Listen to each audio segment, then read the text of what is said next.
नमस्कार दोस्तों, कैसे हैं आप सभी। उम्मीद है कि आप सभी अच्छे होंगे। आपका ये academy for civil services classes में स्वागत है। तो जैसा कि फ्रेंड्स आप सभी जानते हैं, हम यूपीएससी प्रीलिम्स 2020 के लिए टेस्ट पेपर लगवा रहे हैं, तो उसी क्रम में ये अगली सीरीज़ है।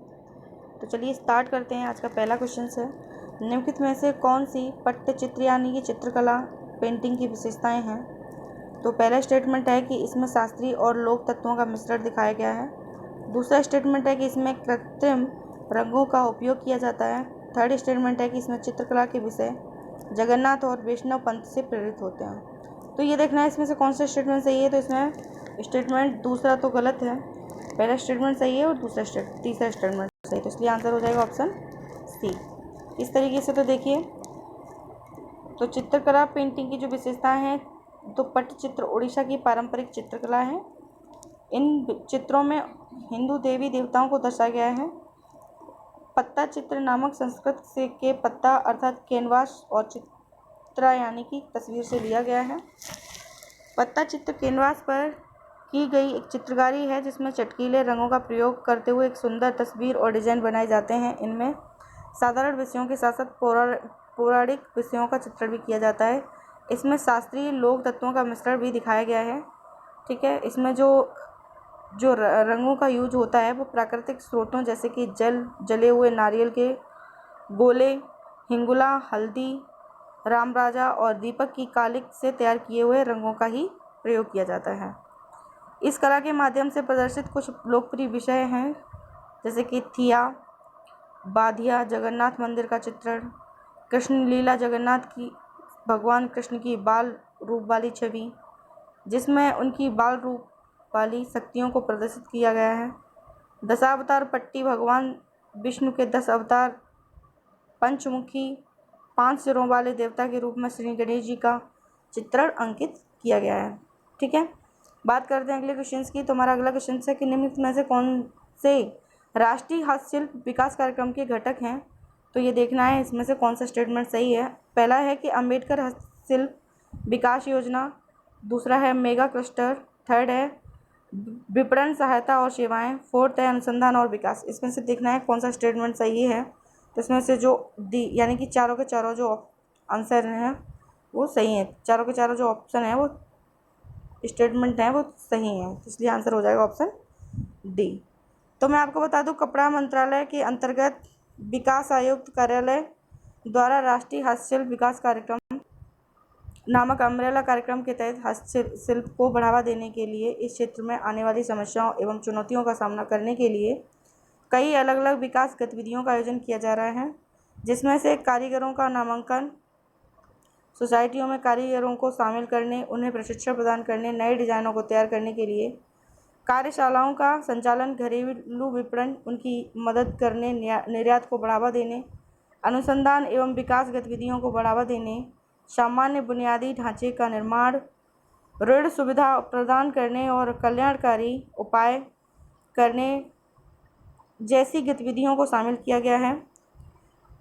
वर्तमान में विकास आयुक्त कार्यालय हस्तशिल्प के प्रसार और विकास के लिए निम्नलिखित 7 योजनाओं को कार्यान्वित कर रहा है। तो वो 7 परियोजनाएं कौन कौन सी हैं। तो पहली है बाबा साहेब हस्तशिल्प विकास कार्यक्रम, सेकंड है डिज़ाइन और प्रौद्योगिकी उन्नयन, थर्ड है विपणन सहायता और सेवाएं, फोर्थ है अनुसंधान और विकास, फिफ्थ है मानव और संसाधन विकास, सिक्स्थ है हस्तशिल्प कारीगर व्यापक कल्याण योजना, सेवेंथ है आधारभूत संरचना और प्रौद्योगिकी विकास योजना। अगले क्वेश्चन की बात करते हैं। तो हमारा अगला क्वेश्चन है कि निम्नलिखित में से कौन सी भारत की लुप्तप्राय शिल्प कलाएँ हैं। तो ये आपको बताना है इसमें से कौन सा स्टेटमेंट सही है। पहला स्टेटमेंट है कि सांझी शिल्प कला, गंजिफा कार्ड, रोंगन पेंटिंग्स और लकड़ी के खिलौने, इनमें से वो शिल्प कलाएँ बतानी है जो लुप्तप्राय हैं। तो ये चारों के चारों जो शिल्प कलाएँ हैं ये लुप्तप्राय कलाएँ हैं। ठीक है, इसलिए इसका आंसर हो जाएगा ऑप्शन डी। किस तरीके से, तो देखिए, भारत की लुप्तप्राय शिल्प कलाएँ हैं वो सांझी शिल्पकला, कागज पर की जाने वाली मथुरा एवं वृंदावन की एक प्राचीन शिल्पकला है। वहीं गंजिफा कार्ड्स सोनेपुर उड़ीसा का पारंपरिक खेल है। यह राजाओं द्वारा खेला जाता था। थर्ड, रोगन पेंटिंग्स निरोना की चित्रकला है जिसमें वस्त्रों को सजाने के लिए चित्रकला पेस्ट का प्रयोग किया जाता है। लास्ट है लकड़ी के खिलौने, जो बरगढ़ उड़ीसा की शिल्पकला है। इस शिल्पकला में जटिल नक्काशी, चमकीले रंग और शास्त्रीय एवं लोक विषयों का प्रयोग किया जाता है। बात करते हैं अगले क्वेश्चन है, बरली चित्रकला के संदर्भ में निम्नलिखित कथनों पर विचार करना है और देखना है कौन सा स्टेटमेंट सही है। तो बरली कला केरल कर्नाटक सीमा के समीप प्रचलित प्रसिद्ध कला है, तो ये स्टेटमेंट गलत है। सेकंड है, इन चित्रकलाओं में देवी पालघाट को चित्रित किया गया जाता है, तो ये स्टेटमेंट सही है। इसलिए आंसर हो जाएगा ऑप्शन बी। कौन सा हो जाएगा? बी। अब बात करते हैं बरली चित्रकला की विशेषताओं की। तो बता दें, बरली स्वदेशी लोग हैं जो गुजरात और महाराष्ट्र की सीमा के आसपास रहते हैं। तो यह एक केंद्रीय आकृति के साथ अनुष्ठानिक चित्र है जिसमें केंद्र के चारों ओर मत्स्य शिकार, कृषि, नृत्य आदि जैसे दृश्य को निहित किया गया है।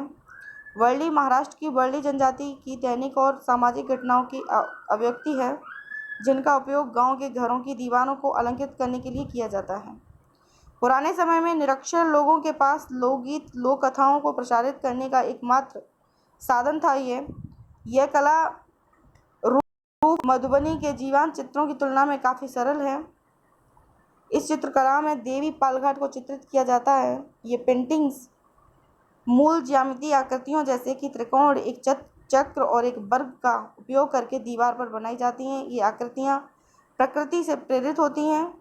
चित्रों को बनाने के लिए उपयोग किए जाने वाली मिट्टी मिश्रण में मिट्टी, पौधों की शाखाएं, गोबर आदि का प्रयोग किया जाता है और इसे लाल गेरुआ रंग से रंग भी प्रदान किया जाता है। बात करते हैं अगले क्वेश्चंस की।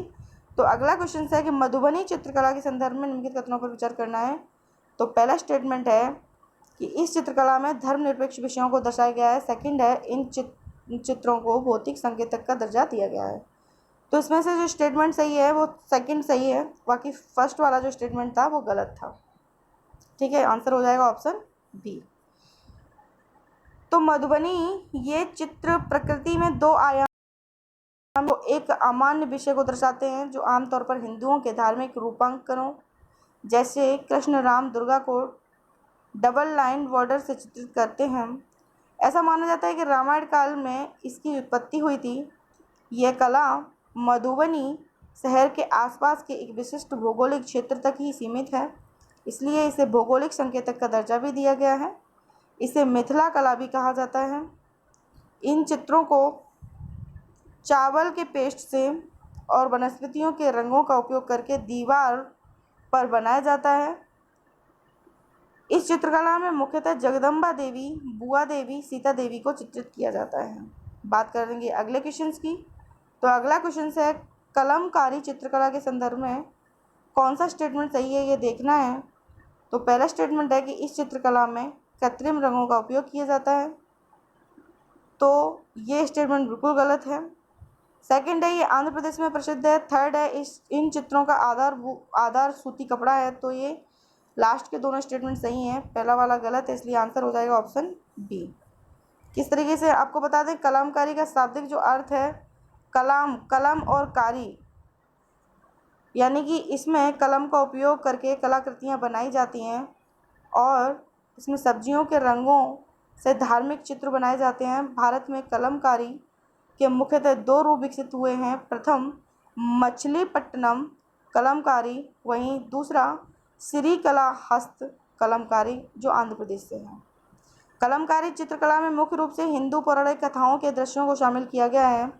वहीं मछलीपट्टनम में बुनकरों द्वारा ब्लॉक प्रिंटिंग आर्ट का उपयोग किया गया है, जबकि श्रीकलाहस्ती में बालोजा द्वारा इस कला का इस्तेमाल किया गया है। गोलकुंडा में मुस्लिम शासन शुरू होने के बाद मछलीपट्टनम कलमकारी में फारसी रूपांकनों और डिजाइनों का प्रभाव देखने को मिला। मंदिरों में विस्तारित श्रीकला हस्त परंपरा ज़्यादातर हिंदुओं, पौराणिक कथाओं, महाकाव्यों, देवताओं और नायकों की छवियों पर केंद्रित रहीं। इस चित्रकला में कलाम का इस्तेमाल कलम का इस्तेमाल किया जाता है जो नुकीली बांस से बनी होती है। सफ़ेद सूती कपड़े पर कलम की सहायता से चित्र बनाए जाते हैं। बात करते हैं अगले क्वेश्चन की। तो हमारा अगला क्वेश्चन है, निम्नलिखित में से कौन से देश भारतीय हस्तशिल्प वस्तुओं में आयातक हैं? इसमें से देखना है कौन सा स्टेटमेंट सही है। पहला है संयुक्त राज्य अमेरिका, दूसरा यूनाइटेड किंगडम, थर्ड है संयुक्त अरब अमीरात, फोर्थ है जर्मनी। तो इसका चारों के चारों जो हैं स्टेटमेंट वो सही हैं कि ये देश भारतीय हस्तशिल्प वस्तुओं के आयातक हैं। किस तरीके से, तो देखते हैं। आपको बता दें, संयुक्त राज्य अमेरिका, संयुक्त अरब अमीरात, United Kingdom, Germany, Netherlands, France, Australia, Italy, Canada, Japan, Switzerland Bharat से धातुओं की बनी वस्तुओं, काष्ठ की बनी वस्तुओं, हस्तमुद्रित वस्त्रों, काशीदाकारी की वस्तुओं जैसे हस्तशिल्प वस्तुओं का आयात करते हैं। बात करेंगे अगले क्वेश्चन की। तो निम्नलिखित में से कौन से सही है, इस पर विचार करना है। तो शिल्प के प्रकार और राज्य से संबंध रखता है कि नहीं, ये देखना है। पिछवाई मध्य प्रदेश से संबंध रखता है कि नहीं, तो नहीं, ये ऑप्शन गलत हो जाएगा। रवारी कला गुजरात से संबंध रखता है, तो यस। चिकनकारी उत्तर प्रदेश से संबंध रखता है, तो यस। आपको पता है कि लास्ट के दो स्टेटमेंट सही हैं, पहला वाला गलत है, इसलिए आंसर हो जाएगा ऑप्शन बी। कैसे, आपको पता ही है कि चिकनकारी लखनऊ के सांस्कृतिक और कपड़े पर कढ़ाई करने की प्रक्रिया है, ठीक है। वहीं रवारी शिल्प गुजरात के कच्छ क्षेत्र में प्रसिद्ध एक कच्छ की रवारी जनजाति द्वारा बनाया जाता है। वहीं पिछवाई शब्द का शाब्दिक जो अर्थ है पीछे वाली, राजस्थानों के मंदिरों में मुख्यतः मूर्ति के पीछे की दीवार पर लगाने के लिए कपड़े पर इन चित्रों को बनाया जाता है। बात करेंगे अगले क्वेश्चन की। तो अगला क्वेश्चन है, कांगड़ा चित्रकला के संदर्भ में निम्नलिखित कथनों पर विचार करना है और देखना है कौन सा स्टेटमेंट सही है। तो फर्स्ट है, यह 18वीं शताब्दी के मध्य में बसोहली स्कूल ऑफ पेंटिंग्स के लुप्त होने के साथ प्रसिद्ध हुई और राजा गोवर्धन सिंह द्वारा इसे संरक्षण दिया गया।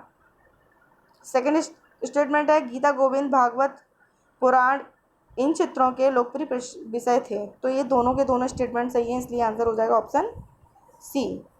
किस तरीके से, तो देखिए, हिमालय की घाटी में पंजाब और जम्मू के पहाड़ी इलाकों में विकसित हुई चित्रकला को पहाड़ी चित्रकला कहते हैं। नादिर शाह द्वारा किए गए आक्रमण और दिल्ली विजय के परिणामस्वरूप मुगल कलाकार मैदानी इलाकों की अनिश्चितताओं से बचने के लिए पहाड़ी क्षेत्रों की ओर पलायन हो गए थे, जिसके कारण कांगड़ा शैली विकसित हुई और यह 18वीं शताब्दी के मध्य में बसोहली स्कूल ऑफ पेंटिंग्स में के लुप्त होने के साथ प्रसिद्ध हुई। राजा गोवर्धन चंद, जिनका कार्यकाल 1744 से 1773 तक रहा, के संरक्षण में हरिपुर गुलेर में कांगड़ा स्कूल ऑफ पेंटिंग्स का जन्म हुआ। इस चित्रकला को कामुकता और बुद्धिमत्ता द्वारा चिन्हित किया गया। इस शैली में स्त्री चित्रों में अद्भुत सजीवता आ गई। इसमें गुलेर शैली के आरेखन की कोमलता और प्रकृतिवाद की गुणवत्ता निहित है। कांगड़ा चित्रकला के चित्रों में गीत गोविंद भागवत पुराण, नल दमयंती जैसे लोकप्रिय विषय शामिल थे। बात करेंगे अगले क्वेश्चन की। तो हस्तशिल्प निर्यात संवर्धन परिषद के संदर्भ में निम्नलिखित कथनों पर विचार करना है और देखना है कि कौन सा स्टेटमेंट सही है। तो फर्स्ट है कि यह कंपनी अधिनियम के तहत स्थापित एक गैर लाभकारी संगठन है। सेकंड है, ये नई दिल्ली में भारतीय शिल्प और उपहार मेले का आयोजन करती है। तो ये स्टेटमेंट दोनों के दोनों सही हैं, इसलिए आंसर हो जाएगा ऑप्शन सी। किस तरीके से, तो देखते हैं। आपको बता दें, यह 1986-87 में कंपनी अधिनियम के तहत स्थापित एक गैर लाभकारी संगठन है, जिसका उद्देश्य निर्यात को बढ़ावा देने और विकास कार्य करने हेतु सदस्यों को व्यावसायिक रूप से उपयोगी जानकारी और सहायता प्रदान करना है। सेकंड, प्रौद्योगिकी उन्नयन, उत्पादों की गुणवत्ता और डिजाइन में सुधार, मानकों एवं विनिर्देशों, उत्पाद के विकास, नवाचार आदि क्षेत्रों में सदस्यों को व्यावसायिक सलाह और सेवाएं प्रदान करना है। थर्ड, विदेशी बाजारों में अवसरों का पता लगाने के लिए अपने सदस्यों के प्रतिनिधि मंडल को भेजने हेतु विदेशी यात्राओं का आयोजन करना है। लास्ट हस्तशिल्प और उपहार हेतु आयोजित विशेष अंतर्राष्ट्रीय व्यापार मेले में भाग लेना। नई दिल्ली में भारतीय हस्तशिल्प उपहार मेले का आयोजन करना। सदस्यों को सरकारी अधिसूचना, आदेश, व्यापार संबंधी जानकारी व अन्य प्रासंगिक जानकारी प्रदान करना है। अगला क्वेश्चन है, निम्नलिखित में से कौन सा क्षेत्र जरी शिल्प का प्रतिनिधि क्षेत्र है, ये देखना है। तो आपको बता दें, बड़ोदरा, वाराणसी, सूरत, जयपुर, ये चारों के चारों क्षेत्र जरी शिल्प कला के प्रतिनिधि क्षेत्र हैं, इसलिए आंसर हो जाएगा ऑप्शन डी। इस तरीके से तो देखिए, जरी पारंपरिक रूप से भारतीय, पाकिस्तानी और फारसी कपड़ों में इस्तेमाल होने वाले सोने चांदी से बना एक धागा होता है। भारत में 4 प्रकार की जरी का निर्माण होता है: असली जरी, अर्धवास्तविक जरी, नकली जरी और प्लास्टिक जरी। भारत में सूरत जरी उद्योग का उद्गम स्थल है। अन्य समूहों में बरेली, वाराणसी, आगरा, हैदराबाद, लखनऊ, वडोदरा, लातूर, जयपुर, बाड़मेर शामिल भी हैं। इसमें बात करेंगे अगले क्वेश्चंस की। तो अगला क्वेश्चन है, निम्नलिखित में से विचार करना है और युग्मों पर विचार करना है कि कौन सुमेलित हैं। कपड़े पर हाथ की कढ़ाई और कौन से राज्य से संबंध रखते हैं। तो काठ पश्चिम बंगाल से संबंध रखता है, बिल्कुल सही है। कासीदाकारी जो कढ़ाई है वो कश्मीर से संबंध रखती है, बिल्कुल सही है। जरदोजी उत्तर प्रदेश से संबंध रखती है, बिल्कुल सही है। तो ऑप्शन हो जाएगा, आंसर जो हो जाएगा वो डी हो जाएगा। किस तरीके से, तो बता दें, कपड़े व धागे से हाथ की कढ़ाई की जाती है। लखनऊ की जरदोजी, पश्चिम बंगाल की काठ और पंजाब की फुलकारी, कश्मीर की कासीदाकारी जैसी कई लोकप्रिय कढ़ाई हैं। बात करेंगे अगले क्वेश्चन की। तो बिदरी शिल्प के संदर्भ में निम्नलिखित कथनों पर विचार करना है और देखना कौन सा स्टेटमेंट सही है। तो बिदरी शिल्प कला यह कर्नाटकी कपड़े पर की जाने वाली हाथ की कढ़ाई है। तो यह क्या स्टेटमेंट सही है, तो ये गलत है। इसकी उत्पत्ति ईरान में हुई, तो ये स्टेटमेंट बिल्कुल सही है। तो इसलिए आंसर हो जाएगा ऑप्शन बी। तो किस तरीके से, तो बता दें, बिदरी शिल्प एक धातु हस्तकला है जिसकी उत्पत्ति कर्नाटक के बीदर में हुई थी। कहाँ से? कर्नाटक के बीदर में हुई थी। यह 13वीं शताब्दी में ईरान से अजमेर, फिर बीजापुर आया और दक्कन सल्तनत के दौरान फला फूला। बिदरी शिल्पकला में मुख्यतः जस्ते और तांबे के मिश्र धातुओं का उपयोग किया जाता था। बात करेंगे अगले क्वेश्चन की। तो अगला क्वेश्चन है, थांग का यानी कि थांका पेंटिंग्स के संदर्भ में निम्नलिखित कथनों पर विचार करना है और देखना है कौन सा स्टेटमेंट सही है। तो पहला, ये अरुणाचल प्रदेश से संबंध है। सेकंड है, इसमें जैन धर्म के विभिन्न विषयों को दर्शाया गया है। तो ये दोनों के दोनों स्टेटमेंट गलत हैं।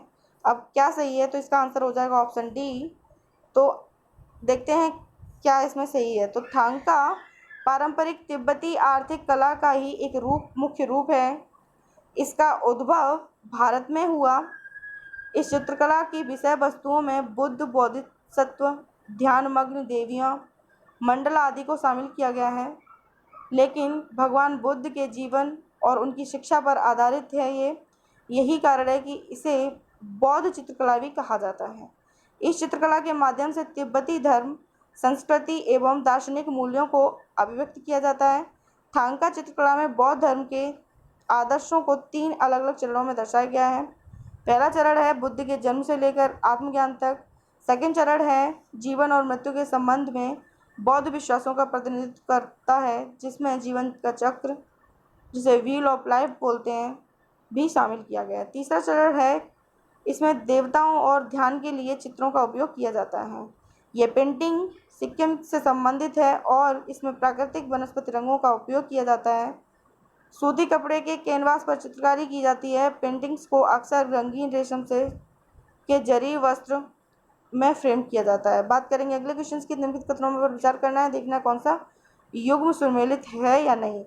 तो लोक संगीत की बात करेंगे और राज्य से संबंधित। बनावन क्या पश्चिम बंगाल से संबंध रखता है, तो बिल्कुल नहीं। आला मध्य प्रदेश से संबंध रखता है, ये बिल्कुल सही है। लावड़ी उत्तर प्रदेश से रखता है, तो ये गलत है। इसलिए आंसर हो जाएगा केवल और केवल ऑप्शन ए। आपको बता दें, बाना बन है वो कश्मीर का लोक संगीत है। इसे विवाह जैसे शुभ अवसरों पर गाया जाता है। वहीं लावड़ी महाराष्ट्र में लोकप्रिय है। यह पारंपरिक नृत्य और गीत का संयोजन है। इसका प्रदर्शन ढोलकी की थाप के साथ किया जाता है। वहीं आला मध्य प्रदेश में लोकप्रिय है। आमतौर पर यह ब्रज, अवधी, भोजपुरी जैसी विभिन्न भाषाओं में गाई जाने वाली एक वीर गाथा है। अगले क्वेश्चन की बात करते हैं। तो अगला क्वेश्चन से देखना है कौन सा युग्म सुमेलित है या नहीं। तो शहर और विशेषता से बात करेंगे तो मुरादाबाद की विशेषता पीतल से है, सहारनपुर की विशेषता लकड़ी की कलाकृतियों से है, या जयपुर की विशेषता आकर्षक रजाई से है। तो ये तीनों के तीनों सुमेलित हैं, इसलिए आंसर हो जाएगा ऑप्शन डी। इस तरीके से तो देखिए, भारतीय हस्तशिल्प उद्योग के कुछ महत्वपूर्ण केंद्रों के रूप में मुरादाबाद को पीतल नगरी और वहीं सहारनपुर को आकर्षक रजाई के लिए, जयपुर को लकड़ी की कलाकृतियों के लिए जाना जाता है। ठीक है, बात करेंगे अगले क्वेश्चंस की। तो अगला क्वेश्चन है हमारा, पेमयांगसे मोनेस्ट्री मठ के संदर्भ में कथनों पर विचार करना है कि ये अरुणाचल प्रदेश में स्थित है। इसका मुख्य त्योहार गुरु द्रगमर छम है। तो इसमें से कौन सा स्टेटमेंट सही है ये देखना है। तो इसमें केवल और केवल सेकंड स्टेटमेंट सही है, पहला वाला ये गलत है। ये अरुणाचल प्रदेश में स्थित नहीं, बल्कि ये सिक्किम की पहाड़ी के शिखर पर स्थित है। यह नक्काशीदार लकड़ी की मूर्ति और लकड़ी की नक्काशी का बेहतरीन चित्रण करता है। इसकी स्थापना लामा लत्सुन चेम्पो ने 1950 से 1951 के बीच की थी। इसका मुख्य त्योहार गुरु द्रगमर छम फरवरी मार्च के महीने में मनाया जाता है। अगले क्वेश्चन की बात करेंगे तो युग्मों पर विचार करना है और देखना है कौन सा युग्म सही है। रियांग जनजाति त्रिपुरा राज्य से बिलोंग करती है, वहीं अपतानी अरुणाचल प्रदेश से। तो इसका जो आंसर हो जाएगा ऑप्शन सी। ये दोनों के दोनों स्टेटमेंट बिल्कुल सही हैं, ये दोनों सुमेलित करते हैं। रियांग त्रिपुरा की 21 अनुसूचित जनजातियों में से एक है। ये ब्रू भाषा की रियांग और रिंग बोली बोलती है, जो कि तिब्बत बर्मी मूल की है। वहीं अपतानी अरुणाचल प्रदेश की जीरो घाटी में रहने वाली एक आदिवासी समूह है। ये तानी नामक एक स्थानीय भाषा बोलते हैं और सूर्य एवं चंद्रमा की पूजा करते हैं। ये एक स्थायी सामाजिक वानिकी प्रणाली का पालन करते हैं। अगले क्वेश्चन की बात करेंगे तो इसमें भी युग्म दिए हैं और देखना है कौन सा युग्म सुमेलित करते हैं।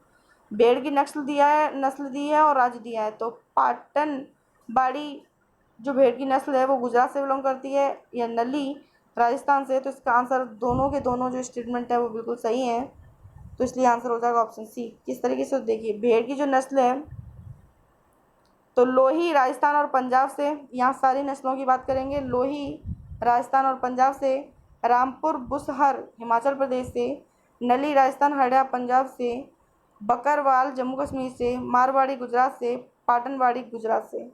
ये सारे के सारे स्टेटमेंट ये बहुत ही महत्वपूर्ण हो जाते हैं, इसे बहुत ही ध्यान रखने की आवश्यकता है। अगले क्वेश्चन की तरफ बढ़ते हैं। तो अगला क्वेश्चन है हमारा, होयसल स्मारक पाए जाते हैं हम्पी और हॉसपेट में, सेकंड हैलीवीड और बेलूर में, थर्ड है मैसूर और बेंगलुरु में, फोर्थ है श्रृंगारी और धारवाड़ में। तो इसका आंसर हो जाएगा ऑप्शन बी, हैलीवीड और बेलूर में। आपको बता दें, होयसल मंदिर हैलीवीड और बेलूर कर्नाटक में पाए जाते हैं। गहरे रंग के पत्थर से बने होयसलेश्वर मंदिर का निर्माण वर्ष 1150 में होयसल राजा विष्णुवर्धन द्वारा किया गया था। ऐसा माना जाता है कि विष्णुवर्धन होयसलेश्वर के नाम से ही इसका नाम होयसलेश्वर मंदिर पड़ा। होयसल मंदिरों को हाइब्रिड या बेसरा भी कहा जाता था, क्योंकि इनकी अनूठी शैली ना तो पूरी तरह से द्रविड़ शैली थी और ना ही नागर, बल्कि ये दोनों शैलियों का क्या था, मिश्रण था। होयसलेश्वर मंदिर की संरचना को बहुत जटिल माना जाता है। हालांकि मंदिर के बाहरी हिस्सों को मूर्तियों से सजाया जाता है, जबकि मंदिर के अंदरूनी भाग को अपेक्षाकृत सरल रखा जाता है। होयसलेश्वर मंदिर भगवान शिव को समर्पित मंदिर है। इसी के साथ ही हमारा सेशन समाप्त होता है। यदि आपको हमारा सेशन पसंद आए तो ज़्यादा से ज़्यादा लाइक करें, कमेंट करें, शेयर करें और हमारे चैनल को सब्सक्राइब जरूर करें। इसकी पीडीएफ को फ्री में डाउनलोड करने के लिए इसकी लिंक हम डिस्क्रिप्शन में शेयर कर देते हैं, तो वहाँ से इस पीडीएफ को आप फ्री में डाउनलोड कर सकते हैं। चलिए फ्रेंड्स, मिलते हैं आपसे नेक्स्ट सेशन में।